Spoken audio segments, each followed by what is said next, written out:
오셨습니까, 판사님? 가상재판 세계로 오신 것을 환영합니다. 지금부터 당신은 11년차 판사입니다.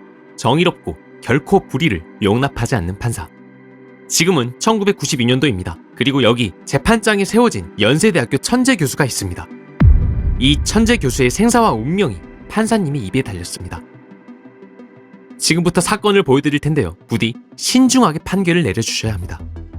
왜냐하면 지금부터 보여드릴 사건은 90년도에 있었던 100% 실화 사건이니까요. 자, 판사님, 교수의 인생을 바꿀 준비가 되셨습니까? 시작하겠습니다. 1992년 서울 연세대학교 강의실로 경찰들이 들이닥칩니다. 그리고 그곳에서 강의를 하고 있었던 한 젊은 교수에게 다가갑니다. 교수님을 긴급 체포합니다. 아니, 무슨 일로 그러십니까? 최근에 책 출판하셨습니까? 그렇습니다만. 그 책 때문에 저희와 함께 가주셔야겠습니다. 체포하겠습니다.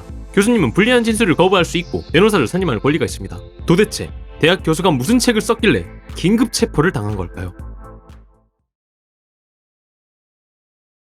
체포된 대학 교수는 누구였을까?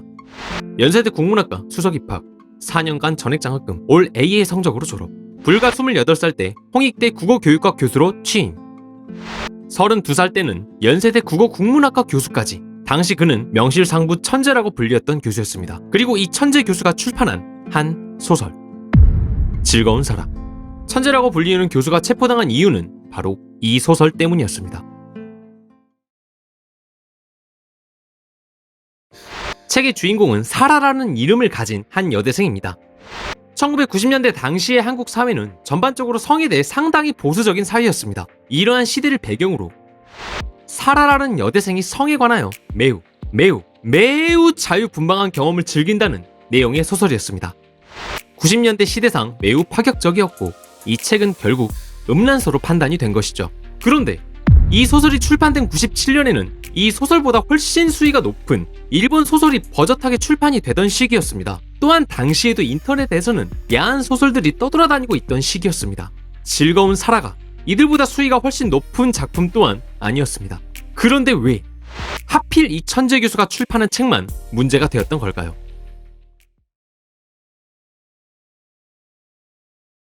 문학가는 성스럽다? 아유 더러워 이 엄숙쥐. 나는 문학가가 아니라 글쟁이에요, 글쟁이. 위선 떨지 말고 솔직하세요. 체포되었던 교수가 실제로 한 말입니다.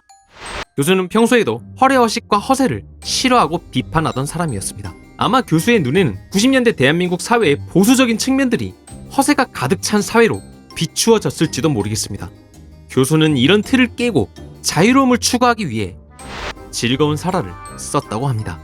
그러나 모난 돌이 정을 맞는 법. 당시의 많은 소설가들이 그를 욕했습니다. 즐거운 사라는 구역질이 납니다. 그런 쓰레기 같은 소설을 쓴 자를 소설가로 부를 가치도 없습니다. 당시에 많은 사람들이 교수를 비판했습니다. 아마도 그가 이토록 비판을 받게 된 이유는 바로 그가 명문대 교수라는 것. 명문대 교수나 된다는 사람이 왜 저급하게 저딴 소설 따위를 쓰는 거야? 라는 것이 세간의 인식이었습니다. 오직 소수의 사람들만이 표현의 자유를 지켜야 한다면서 교수를 옹호할 뿐이었죠. 결국 교수는 고발당했고 재판대에 서게 되었습니다. 자, 판사님 준비되셨나요? 이제 본격적인 재판 게임의 시작입니다. 지금이 1990년대라는 사실만 다시 한번 기억해 주십시오. 존경하는 판사님 반갑습니다. 사건을 맡은 박검사입니다. 저 교수는 우리나라 최고의 명문대 교수입니다. 사회적으로 본보기가 되어야 하는 교수가 이런 소설을 썼다는 것은 엄연한 범죄입니다. 부디 처벌하여 사회 본보기가 되게 해주십시오. 판사님, 제 소설은 단순하게 야한 이야기가 아닙니다. 저는 성에 대해 보수적인 한국 사회를 돌려까는 그런 소설을 썼을 뿐입니다. 어떻게 이게 죄가 됩니까? 우리나라는 예술의 자유가 있는 나라잖아요. 누구든지 책을 낼 수 있는 거 아닙니까? 저의 예술의 자유와 출판의 자유를 보장해 주세요. 판사님, 어떤 소설도 사회 윤리를 침해해서는 안 됩니다. 누구든지 책을 낼 수는 있지요. 그러나 이렇게 음란한 소설은 국가 질서 유지를 위해서라도 제한해야 합니다. 판사님, 아니 도대체 음란의 기준이 뭡니까? 시대가 변하면 얼마든지 달라지는 것이 바로 이 음란의 개념이지요. 논리적으로 딱 떨어지는 개념이 아니란 말이지요. 어떻게 이런 모호한 개념으로 사람을 처벌할 수 있단 말이요? 교수님의 말대로 음란의 기준이 시대에 따라서 변하는 것은 맞아요. 하지만 아직 시대가 안 변했어요. 지금 이 시대에 명문대 교수가 음란한 소설을 썼다는 이 명확한 사실을 기억해 주십시오. 이보시오 검사 양반, 내가 야한 이야기 따위나 쓰려고 이 책을 쓴 줄 아시오? 나는 보수적인 한국 사회를 까고 싶었고 그래서 살아를 등장시킨 것뿐이오. 당신은 허구와 현실을 구분도 못하시오. 자, 이제 판사님의 결정을 내려주셔야 하는 순간입니다. 검사의 말을 듣고 교수를 처벌하시겠습니까? 아니면 교수의 말을 믿고 무죄를 선고하시겠습니까?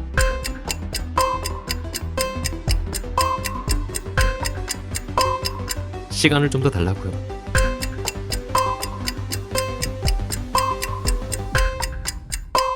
과연 당신의 판결은 어떤 결과를 만들었을까요? 먼저 교수의 편을 들어준 판사님. 판사님은 너무 시대를 앞서간 판결을 내렸다는 비판을 받게 됐습니다. 전통을 중시하는 흥선대원군 같은 사람들에게 쓴소리를 듣게 됐습니다. 하지만 덕분에 교수는 명예를 잃지 않았습니다. 무엇보다 한 천재 교수의 표현의 자유를 인정해 주었습니다. 야한 이야기를 소설에 넣고 싶었던 소설가들이 판사님의 판결을 환영합니다. 판사님의 결정으로 한국의 예술은 더 개방성을 확보하게 됐습니다. 다음으로 검사의 편을 들어 교수를 처벌하기로 한 판사님. 실제로 이 사건에서 판사님들은 교수를 처벌하기로 했습니다. 그 이유를 직접 들어보겠습니다. 성문화가 많이 개방된 것은 맞습니다. 그러나 우리 사회가 건강해지려면 성도덕은 여전히 보호되어야 합니다. 피고인, 현재 대학 교수잖아요. 충분히 알만한 위치에 있는 사람이 이런 적나라하고 선정적인 소설을 쓴 것은 비난받아야 합니다. 제 판결이 불과 10년 후에는 비웃음거리가 될 줄도 모르겠지만 현재는 이렇게 판결할 수밖에 없습니다. 피고인을 징역 8개월, 집행유예 2년에 처합니다.